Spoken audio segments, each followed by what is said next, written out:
While still upstanding, Your Excellency, we are now going to receive.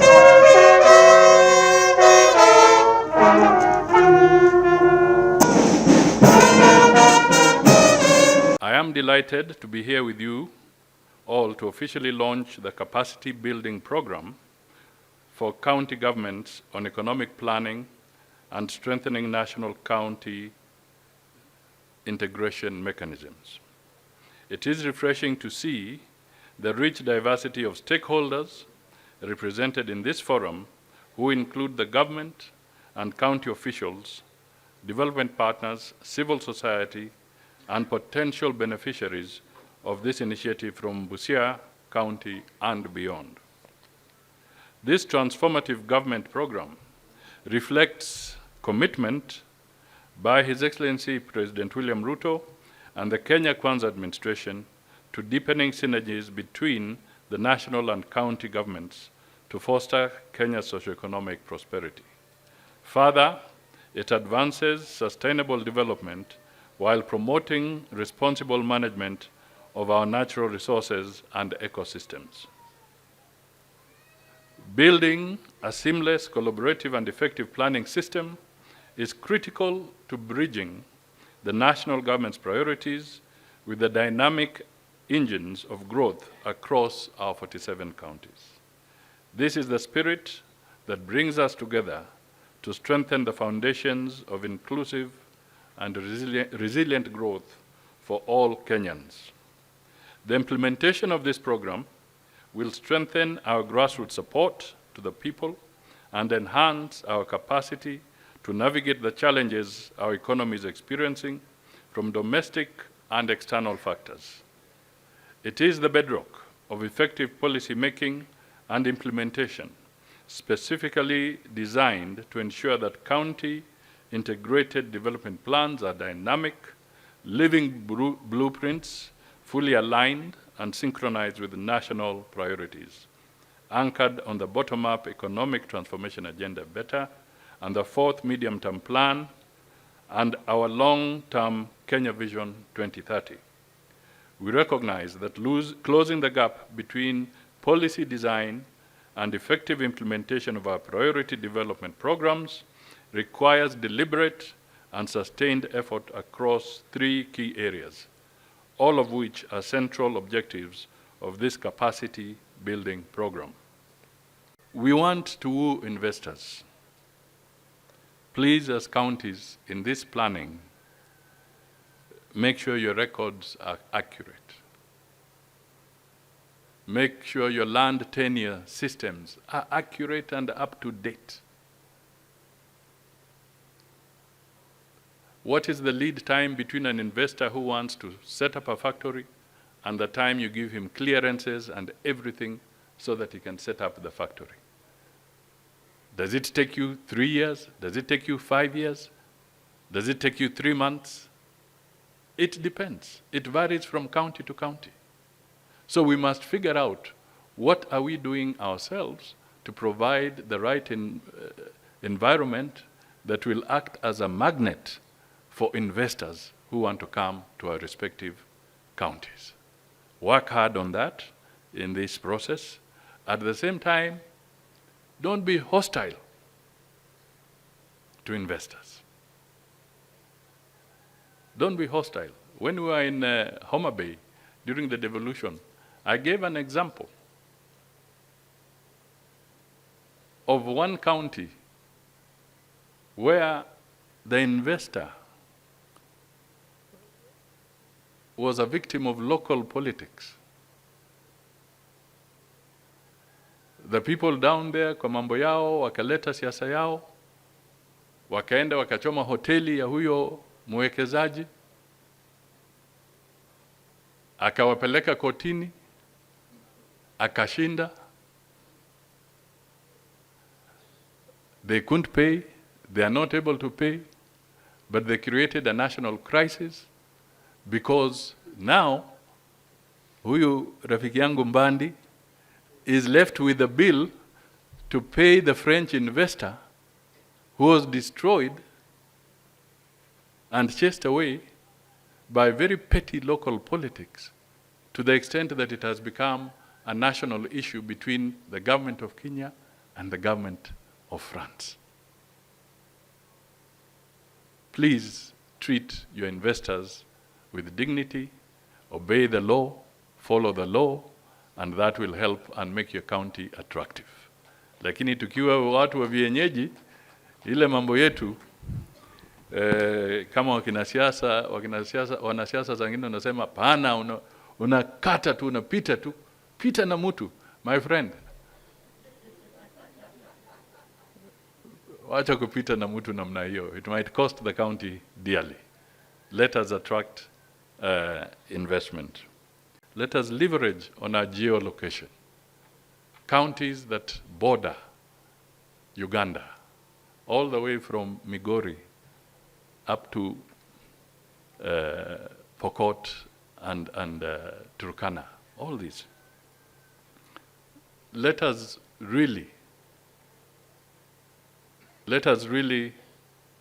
leverage on that. And Mbandi, I think there's some truth that we need to look at the whole model around the budgeting of counties that sit next to our trading partners. Because Uganda is our largest trading partner.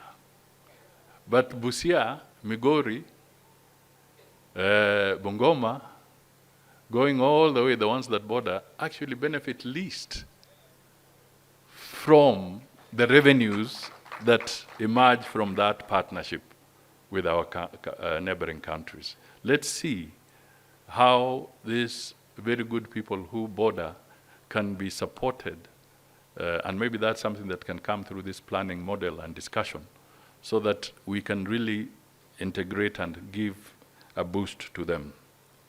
Invest in technology. Please don't remain behind.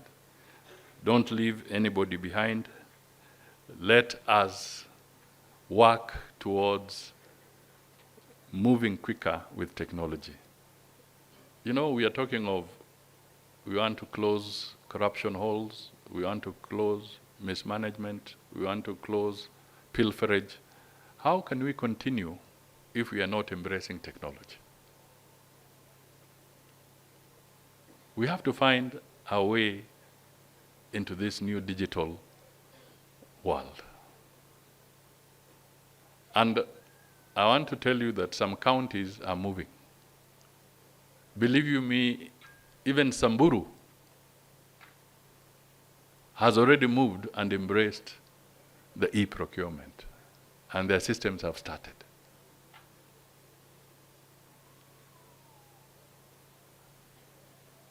So it's not about certain things, it's about, do we want to embrace or not? I don't want to ask questions about Busia, Kakamega, Bungoma, Vihiga, but Busia is doing well. Perhaps you can also give some data, some information on which counties are doing well on moving forward with e-procurement and which ones are not. This is a peer review platform also, so that you review each other, you compare what your others are doing, so that we can all know whether we are sitting well or not.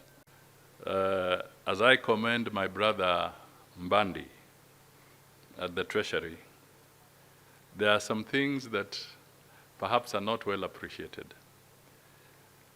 I can stand here confidently and say that the national government has really stepped up in remitting the money to county governments. Right now, it's only September that is pending. As you blame the county government and as you blame us, please give us accolades where it has been done well. And Mbandi has been very forthright in ensuring that the long protracted delays of remittances of the shared revenue does not recur. So we want to commend the National Treasury and everybody who is involved so that this is hastened. and I'm sure the September portion will be released, he says, in fact, next week, which is a very good sign. The other thing I want to point out very quickly is that the true strength of devolution or a county will actually manifest the day our counties will be raising more from their own source revenue than that which they expect from the national. That is where the true independence of the counties will come from. Why have I picked on that point? I've picked on that point because I would like to draw your attention, not just here in Busia, not just here in Western Kenya, but nationally. The truth of the matter is this: several counties have abandoned working on their own source revenues and are becoming totally dependent on the national share. So who is undermining the independence of counties? Is it the national government, or is it those who are in counties, but they have decided to slacken on their own source aspect? And the data is there with the Commission of Revenue Allocation. Please go and look at it. It's a public document. You will realize that the percentage of on-source revenue that is there, in some instances, has become less than what used to be collected when there were councils. And I speak because I've also served as a Minister for Local Government.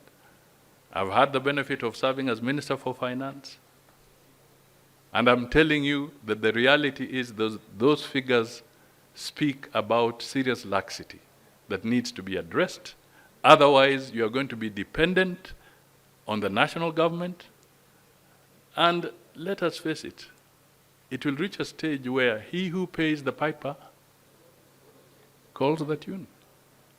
So if county governments want to have that, please pull up your socks.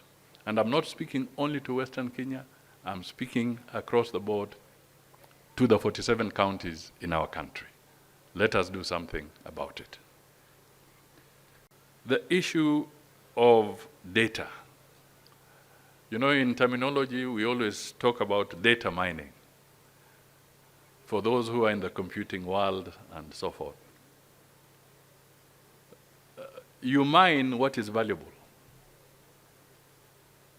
You cannot go and mine what is worthless. Now, as a politician, people sometimes say, oh, now hakuna haja ya ngao. Wengine wanasema hakuna haja ya hawa jamaa siku hizi. You have to find your space and your own relevance. People will take you seriously when they know you have something of value. My dear chiefs, assistant chiefs, my provincial, my Ngao team here, you can turn yourself into a mega resource by just ensuring that you are a primary source of data, credible data, hygienic data. And I'm telling you, everybody will be looking for you again. And the political clarion that says, we can do away with these people, they will start saying, no, no, no, no, no. This is a data center. Ngao has turned into a data center. Convert yourself into data centers with valuable information that can help us plan. This is where your relevance is going to be anchored. Hapana kirauni, but data. I can assure you. This is where your strength is going to be. So work on it. Most of the times, economic planning has been a footnote as a department in the Ministry of Finance.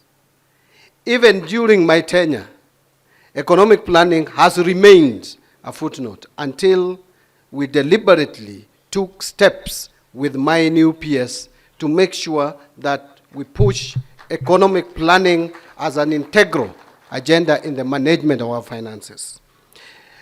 And so what are we trying to cure with this conference? What we are trying to cure is the fact, 4 things that we are targeting. Today, the planning is disjointed and fragmented. We have the national government up there doing its planning, and we have the county governments, the 47 of them, also doing their planning. Yet, we share vision as a country. We have one focus. We have Vision 2030. We have medium-term plan, which is the 4th one now, and the final one to the end of Vision 2030. We have bottom-up economic agenda, transformation agenda. Yet the CIDPs probably is not speaking or are not speaking to these plans. So we want to correct the planning to have an integrated plan, both at the national and the county levels. The second thing we are trying to address is to have evidence-based budgeting. You cannot have evidence-based budgeting if you don't have a plan that is measurable, a plan that is clear, a plan that is accurate. The third thing is all this require data. We must train our officers in data capture and data usage. That is what my PS was talking about. And finally, monitoring and evaluation. We must have monitoring and evaluation as an integral part of our governance structure so that we can ascertain the value for money, for the shilling that we take from Kenyans to spend can only have value if we are able to monitor and evaluate. And that is why we have started this process to engage with the county government officials. We are going to work with the county planners and policymakers, people from the offices of governors who are going to be identified. We are going to deal with the chairs of county assemblies who are responsible for finance and planning. And we are also going to train even the national government officials so that we can have integrated approach to development. I thought